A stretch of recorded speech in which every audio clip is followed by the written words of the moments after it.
అందరికీ నా హృదయపూర్వక నమస్కారం.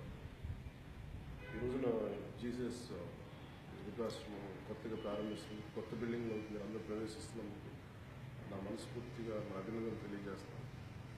దీని ద్వారా మీ అందరికీ సంపూర్ణమైన ఆయుర ఆరోగ్యాలు ఉండాలని మనస్ఫూర్తిగా కోరుకుంటున్నాను. దీన్ని స్థాపించిన శ్రీ లక్ష్మీ నరసింహమ్మ గారికి ఆవిడ నా తల్లితో సమానం. ఎందుకంటే ఆవిడ ఈ ఎవరు లేని పెద్దలందరినీ వృద్ధుల్ని ఎలా ఆదుకోవాలని చెప్పి ఆవిడకి ఎంత తప్పన పడి ఆవిడ ఎంత ఇచ్చారో నాకు బాగా తెలుసు.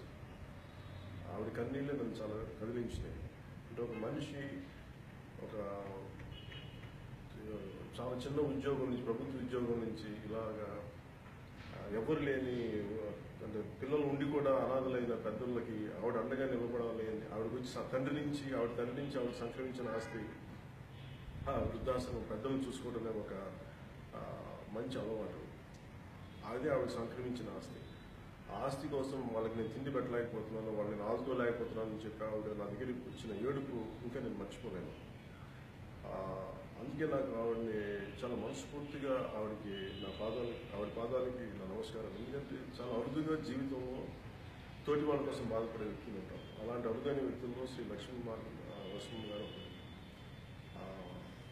ఆవిడ ఈ రోజున కనీసం తిండి పెట్టలేని పరిస్థితి నుంచి ఈ రోజున స్వతంత్రంగా ఒక జీసస్ హోమ్ లాంటి ఒక వృద్ధాశ్రమం కట్టి సొంత బిల్డింగ్ తీసుకెళ్లే స్థాయికి ఆవిడ తీసుకొచ్చారంటే ఆవిడ ఎంత తపన పడి ఆవిడ ఎంత భగవంతుని ఎంత ప్రార్థించుంటారో, ఎంత కోరుకుంటే కానీ జరగలేదు.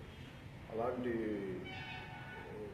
ఒక అద్భుతమైన విషయం ఈరోజు జరుగుతుంది. మీ అందరూ మనస్ఫూర్తిగా ఆ కొత్త భవనంలో మీ అందరికీ ఆనందం ఆయురారోగ్యం ఉండాలని మనస్ఫూర్తిగా కోరుకుంటూ, లక్ష్మీ నరసింహమ్మ గారికి కూడా మీరు నా తల్లితో సమానం.